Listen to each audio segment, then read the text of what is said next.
மக்களே, welcome back SVHS சமையல் vlogs. வீடியோக்குள்ள போறதுக்கு முன்னாடி நம்ம சேனல் உங்களுக்கு பிடிச்சிருந்தா லைக் பண்ணுங்க, ஷேர் பண்ணுங்க, சப்ஸ்கிரைப் பண்ணுங்க, மறக்காம பெல் பட்டனையும் கிளிக் பண்ணிடுங்க. இன்னைக்கு நம்ம இஞ்சி சட்னி தாங்க செய்ய போறோம். பாருங்க, அடுப்பு ஆன் பண்ணி பேன் வச்சிருக்கேன். பேன் காஞ்சிருச்சு. இதுல ஒரு 2 ஸ்பூன் நல்லெண்ணெய் போட்டுக்கலாம். இந்த சட்னிக்கு கண்டிப்பா நல்லெண்ணெய் தாங்க செய்யணும், அப்பதான் டேஸ்டா இருக்கும். பாருங்க, எண்ணெய் காஞ்சிருச்சு. இப்ப 3 ஸ்பூன் கடலைப்பருப்பு போட்டுக்கலாம். 4 ஸ்பூன் தனியா போட்டுக்கலாம். 10 வரமிளகாய் எடுத்துக்கோங்க, அதுவும் போட்டுக்கலாம்.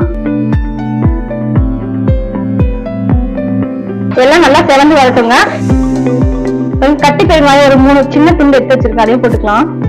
கொஞ்சம் கருவேப்பிலை, அதையும் போட்டுக்கலாம். இந்த பெருங்காயம் இந்த எண்ணெயிலே நல்லா பொரிஞ்சிடும். இப்ப கேஸ் ஆஃப் பண்ணிடலாம். பாருங்க, கடலைப்பருப்பு தனியா எல்லாம் நல்ல கலர் மாதிரி வந்துருச்சு. பெருங்காயம் பொரிஞ்சிருச்சு. இப்ப இது நம்ம வேற பிளேட்ல மாத்திடலாம்.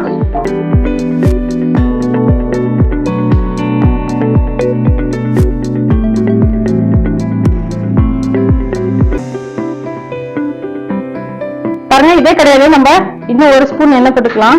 நான் 150 கிராம் இஞ்சி எடுத்து கிளீன் பண்ணி நறுக்கி வச்சிருக்கேங்க, அதை போட்டு வதக்கிக்கலாம்.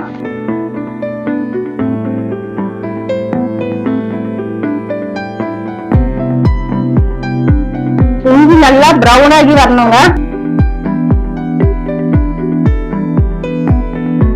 நல்லா வதங்கிடுச்சு. இந்த அளவுக்கு வதக்கினாதாங்க நம்மள இஞ்சியோட அந்த பச்சை வாசனை இல்லாம இருக்கும். பாருங்க, கேஸ் ஆஃப் பண்ணி ஒரு பிளேட்ல மாத்திடலாம். ஆற வச்சு நம்ம மிக்ஸில அரைச்சிக்கலாம்.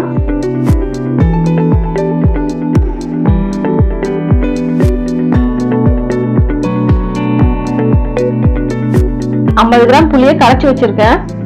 ஆற வச்ச பொருள் கூட புளி தண்ணியும் தேவையான அளவு உப்பு போட்டு நல்லா ஃபைன் பேஸ்டா அரைச்சிக்கலாம். பாருங்க, இஞ்சி சட்னிக்கு அரைச்சாச்சு. இப்ப நம்ம இதுக்கு ஒரு தாளிப்பு மட்டும் கொடுத்துக்கலாம். பாருங்க, வதக்குன அதே கடாய் தான் வச்சிருக்கேன். இப்போ 1 ஸ்பூன் நல்லெண்ணெய் போட்டுக்கலாம். எண்ணெய் காஞ்சது 1 ஸ்பூன் கடுகு போட்டுக்கலாம். 1 ஸ்பூன் உளுந்து போட்டுக்கலாம். கருவேப்பிலை போட்டுக்கலாங்க. கொஞ்சம் ஒரு 1/4 ஸ்பூன் பெருங்காயத்தூள் போட்டுக்கலாம். ரொம்ப அரைச்சி வச்ச பேஸ்ட் போட்டுக்கலாம்.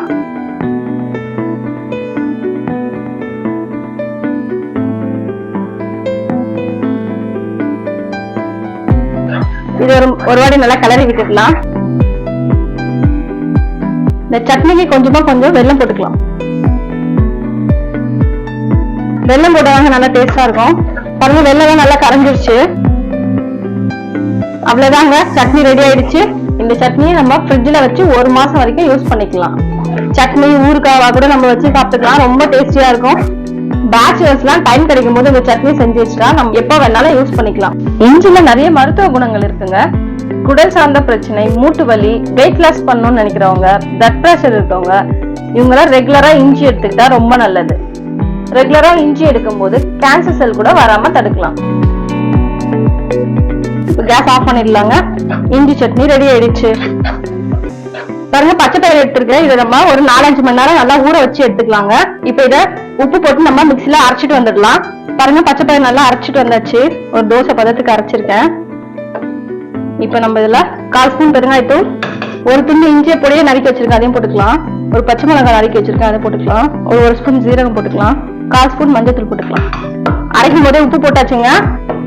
நல்லா மிக்ஸ் பண்ணிட்டு நம்ம இப்ப தோசை மாதிரி தவால ஊத்திடலாம். பாருங்க, தோசை ஊத்த தவா வச்சாச்சு. தவா சூடாயிருச்சு.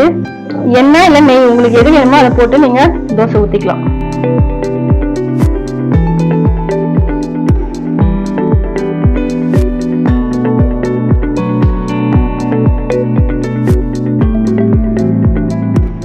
ரெண்டு பக்கமும் சிம்ல வச்சு நல்லா திருப்பி போட்டு வேக வச்சுக்கலாங்க. பாருங்க, தோசை நல்லா வெந்துருச்சு.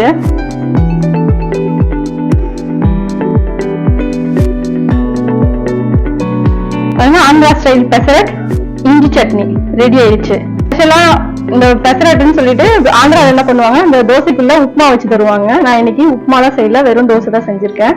தேங்க்யூ ஃபார் வாட்சிங். நெக்ஸ்ட் வீடியோல பார்க்கலாம். Ta ta bye bye from Vasanthi. அடுப்போட சமைக்கும் போது கொஞ்சம் அன்போடு சமைங்க. அப்படி இப்படி இருக்க சமையல் கூட அசத்தலா இருக்கும். எப்படி